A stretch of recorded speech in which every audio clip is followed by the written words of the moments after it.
Hallie. Senator Graham said today on the immigration discussions that he thought that the president was on track to come to a deal with him and Senator Durbin up to 2 hours before last week's immigration Oval Office meeting on Thursday. He says something happened between 10 and 12. He says the president got bad advice from his staff members, potentially including Stephen Miller, potentially including John Kelly. What happened in those 2 hours? What changed? Is Stephen Miller running the show now? What's going on? Hardly.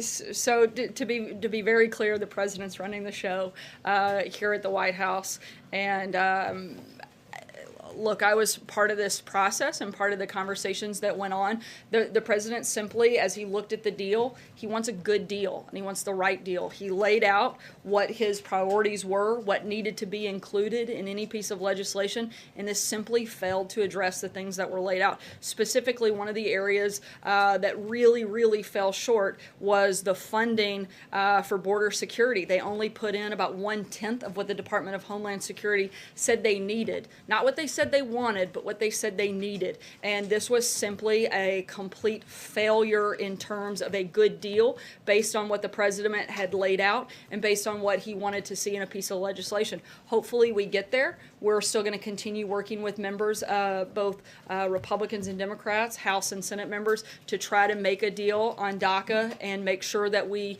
include those components that the president very clearly has laid out. Sorry, I'm going to hop around today since we're on short time frame. Just picking up on what you just left off on. So does a good deal include then preferring white immigrants from Norway than black and brown immigrants from Haiti? Not at all. In fact, it's actually the opposite, because by definition, a merit-based system is colorblind. It's not basing it on any of that criteria. It's not based on race. It's not based on religion. It's not based on country of origin. It's actually based on the merits of whether or not this person's going to be contributing to society. So actually, it erases all of those things and makes it a much more fair system instead of picking and choosing from trying to meet different quotas of different things. It's a merit-based system, and frankly, it's a system that most Democrats supported and voted for just years ago, but now that this president is championing it, they are, I think, showing just absolute signs and definitions of what hypocrisy looks like. Look, the bottom line is we want a deal on DACA. They want a deal on DACA. We want a deal on border security. They want a deal on border security. They've said that they support these things. They've also said in the past that they support merit-based immigration. I don't see what is complicated here. We all want the same things. Democrats need to quit playing politics and start doing what they were elected to do, and that is governing. And they need to come to the table with a real deal based on the parameters that were discussed in the meeting that most of you saw, and let's try to get something done for the American people. But he did mention country of origin, and the fact of the matter is the countries that he mentioned, one is very white and the others are very not white. So that is about race, is it not? No, it's not. And again, the president has laid out what he wants to see in an immigration process, and that is a merit-based system. You cannot argue with the priority that he has laid out and what that looks like and how it actually levels the playing field and is the opposite of what you're suggesting. Go ahead. In that meeting, the president reportedly used a vulgarity. The White House has said he did not use that specific word. The president has said that as well, but a number of people in the administration said he used tough language, rough language, strong language. Can you clear up once and for all what the president did say? Look, I wasn't in that room, so I can go only off of what the individuals who were. They said that term wasn't used, but that tough language was. Look, no one here is going to pretend like the president is always politically correct. He isn't. I think that's one of the reasons the American people love him. One of the reasons that he won and is sitting in the Oval Office today is because he isn't a scripted robot. He's somebody who tells things like they are sometimes, and sometimes he does use tough language. The point that he's trying to make, the point that the entire conversation frankly should be focused on, is the issue at hand. We've wasted 5 days fighting over one word when we should be fighting over the people that are involved in the DACA program. If Democrats really want to protect these individuals, that's who they should be fighting for, and that's what they should be fighting about, is figuring out a permanent solution to DACA, not a quick fix, figuring out how to secure our border and increase border security, figuring out how to end chain migration, figuring out how to end the visa lottery system. They're wasting time, yet complaining about the fact that this president isn't doing enough when he's the only one that's really engaging in this process, and hopefully they'll get on board, get out of the way, and start actually doing their job. Can you explain, because I think this is still an open question, how did Senators Cotton and Perdue get here to the White House on Thursday? Who invited them? The president.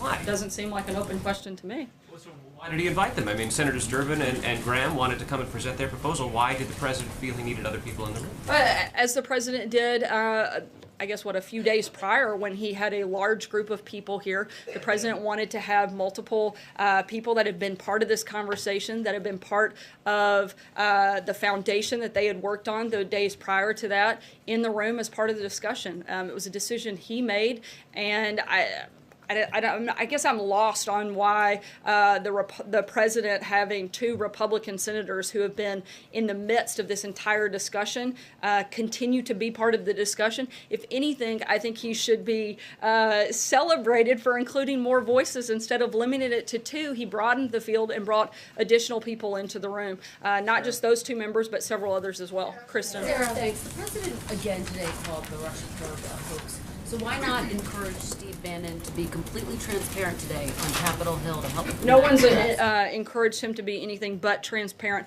but there is a process of what that looks like and what that process should go through. And not answering some questions, right?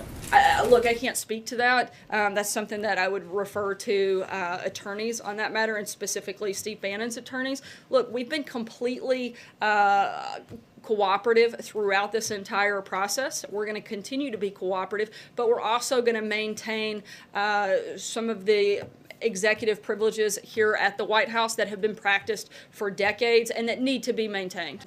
Blake? Sarah, thanks. To pick up from what Hallie had asked, something clearly had changed between Tuesday when the president said, bring me any deal that you agree to, But to be clear, he didn't say bring me any deal that two people agree to. He said the people at this table, I'm confident that you will come together and address the situation and the concerns that we have laid out, and that you will answer the call that has been made, and that simply didn't happen in this deal. Is it simply if you say that they came to you with 1/10 of the border wall funding, that if more money comes to the wall, you've got a DACA deal? We also want to see an end to chain migration. We want to see an end to the visa lottery system, and we want to see merit-based immigration.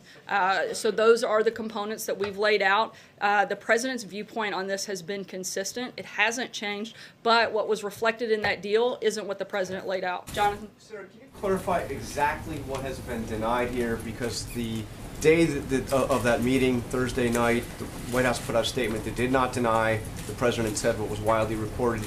You now said we've been spending 5 days talking about one word. Is that the only thing that's being disputed here in this denial? Is which profanity the president used? Do you deny the general characterization? Do you deny that he said that? I certainly deny the general characterization. Again, I go back to the fact that sometimes the president does use tough language. I wasn't in the room, so I can only rely off of the individuals that were, and those that have come out and publicly spoken about said they didn't recall those specific phrases being used. Look, the bottom line is the president wants to see a deal done. He wants to protect DACA. He wants to make sure we have increased border security. He wants to see an end to chain migration, an end to the visa lottery system. Those are the priorities. That's our focus, and that's what we're talking about, whether you guys are talking about that or not. I'm going to take one more question. Jill? I wanted to follow up on Shannon's question there first, and then another one. Does the president, do he agree to some type of deal that traded the diversity lottery for making permanent the TPS protections? I'm not aware of that specific agreement. I'd have to check. Would he be open, though, to that kind of trade-off? I'd have to check. I know we've laid out what our priorities look like, and I think it would depend on the entire piece of legislation. I can't speak to just one piece of something that may or may not exist. And then Secretary Nielson today was testifying on the Hill, and at one point she said that she was in that meeting, and she said she was surprised by the fact that the folks in that meeting were using such profane language. Is that something that bothers the president at all, and how often does he use that kind of language that we're all talking about? You'd have to be more specific in terms of, I guess. Profanities, how often does he? I mean, has he ever used a word? Probably so, yes. But I don't think, again, that is the basis of what the focus of the meeting was, and certainly not what the focus of the White House has been. I'm going to take one last one because Aisha's been patient.